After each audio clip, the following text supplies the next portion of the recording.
ہر طرف بتوں کی پرستش ہے، نمرود کے مجسمے بنے ہوئے ہیں اور لوگ ان کی پوجا پاٹ کرتے ہیں۔ اب ابراہیم کا امتحان ہے کہ کیا اس ماحول کے اندر وہ ان کی طرف جھکاؤ کرتا ہے۔ لیکن جناب ابراہیم کہتے ہیں کہ ان تماثیل کے آگے تم آسن مارے بیٹھے ہو، جو اپنا دفاع بھی نہیں کر سکتے اور اپنی ضرورت کی تکمیل بھی نہیں کر سکتے، تمہاری ضرورتوں کو کیسے پورا کریں گے؟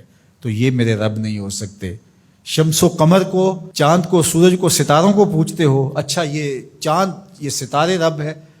تو جب ڈوب گئے تو کہا کہ جو ڈوبنے والے ہیں وہ میرے رب تو نہیں ہو سکتے، مجھے رب کی ضرورت پڑ جائے، رب ڈوبا ہوا ہو تو مجھے تو وہ چاہیے جو ہر وقت حاضر ہو، تو میں تو اس رب کی پوجا نہیں کر سکتا۔ یہ ان کے شعور کا امتحان تھا اور اس شعوری امتحان میں پورے نکلے۔ پھر اس کے بعد اگلا امتحان تھا کہ وہ اس شعور کو بیان کرنے کی طاقت بھی رکھتے ہیں کہ نہیں۔ پھر بت کدا ٹوٹتا ہے، نمرود کا دربار سجتا ہے، اور وہاں جو خطبہ حضرت ابراہیم نے دیا زمانے نے سنا، جب کلہاڑا اس بڑے بت کے کندھے پہ رکھ دیا اور باقی سارے بتوں کا تیا پانچا کر کے رکھ دیا، جب وہ میلے سے واپس آئے تو ابراہیم بڑی بے نیازی سے بولتے، ان کے بڑے نے کیا ہوگا، دیکھو اسلحہ تو اسی کے کندھے پر ہے۔ تو وہ کہنے لگے ابراہیم تو جانتا ہے یہ بولتے نہیں ہیں، اور حضرت ابراہیم یہی تو لانا چاہتے تھے۔ پھر جو خطبہ دیا، اف لکم ولما تعبدون من دون اللہ افلا تعقلون، افسوس ہے تمہارے اوپر اور افسوس ہے ان پر جن کو تم اللہ کے علاوہ پوجتے ہو، افلا تعقلون، تمہاری کھوپڑی میں دماغ نہیں ہے۔ اور پھر اللہ کی توحید کا بیان فرمایا۔ پھر اس کے بعد جان کا امتحان آیا، تو پھر جلتے ہوئے شعلوں کے اندر جس طرح ہنس کے داخل ہوا پیغمبر، یہ الگ اور نرالی شان تھی۔ نمرود نے سوچا تھا جل کے راکھ ہو گیا ہوگا چخا میں، لیکن 40 دن کے بعد جب آگ بجھتی ہے تو حضرت ابراہیم انگاروں سے چلتے ہوئے یوں باہر آتے ہیں جس طرح پھولوں پر کوئی نازنین چل کے آ رہا۔ پھر 87 سال عمر ہے، اللہ تعالیٰ پھر حضرت ہاجرہ کے بطن سے حضرت اسماعیل کی صورت میں اولاد عطا کرتا ہے۔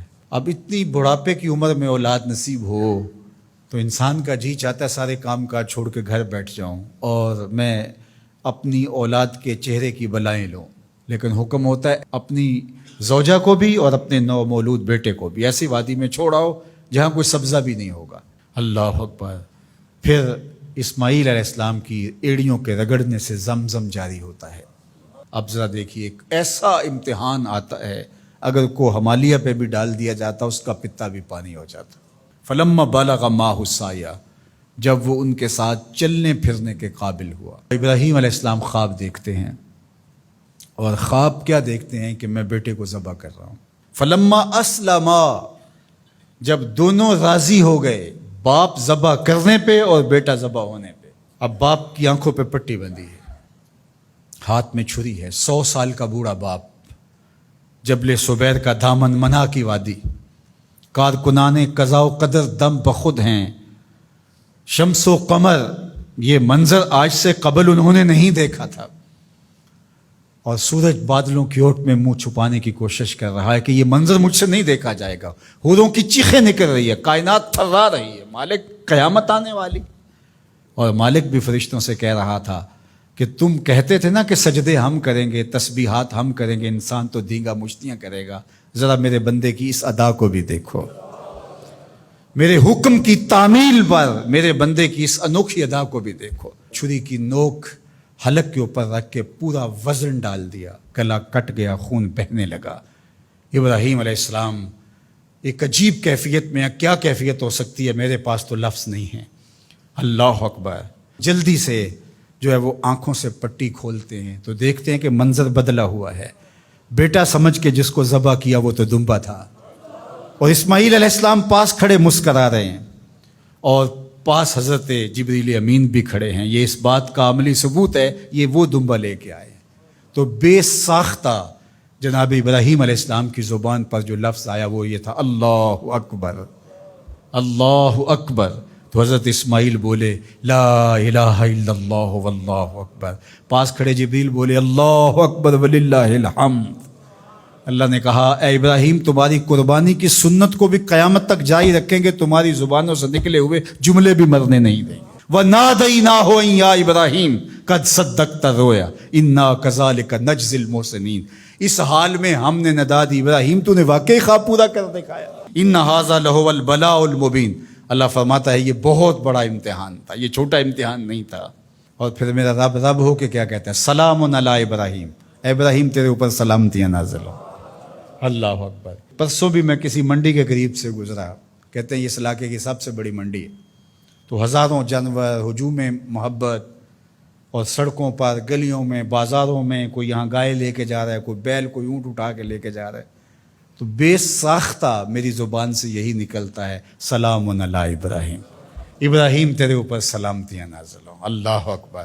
اور اس قربان گاہ پر، جس قربان گاہ پر حضرت اسماعیل کو لے کر کے چلے تھے، منا کی وادی میں جبل سبیر کے پاس، وہاں 25 لاکھ حجاج جانور ذبح کریں گے، تو منا کی وادی اس گونج سے منور ہوگی، آواز آ رہی ہوگی، سلام علی ابراہیم، ابراہیم تیرے اوپر سلامتی۔ ابراہیم علیہ السلام نے چھوٹا کام نہیں کیا، بہت بڑا کام کیا، لیکن میرے رب نے بھی پھر جو اعزاز دیا، جو تکریم دیا، عرض کی گئی یا رسول اللہ یہ قربانیاں کیا ہیں؟ فرمایا تمہارے باپ ابراہیم کی سنت ہے، قیامت تک وہ نقشہ ہماری آنکھوں کے سامنے رہے گا، اور لوگ اپنے قیمتی متاع کو اس طرح قربان کرتے رہیں گے۔ ہمارے ایک بزرگ فرمایا کرتے تھے کہ ہر بندے کا کوئی نہ کوئی اسماعیل ہوتا ہے، جب تک وہ اپنے اسماعیل کی گردن پر چھری نہیں رکھتا رب کا قرب نصیب نہیں ہوتا۔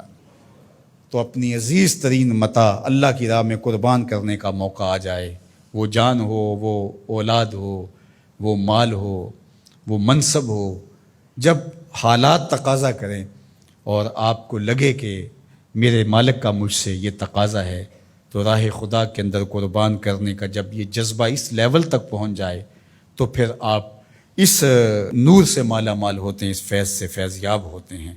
ہمارے لیے یہ واقعات اس لیے رکھے، ہم تو چھوٹے چھوٹے امتحانوں سے ڈر جاتے ہیں، ہمیں بڑے امتحان بھی دینے پڑے تو ہمارے بڑوں کی سیرت یہ ہے کہ ہم کشادہ دلی کے ساتھ، خوش دلی کے ساتھ ان امتحانوں سے گزریں، پھر ہمارے رب کی رحمتیں اور کرم نوازیاں ہمارے شامل حال ہوں گی۔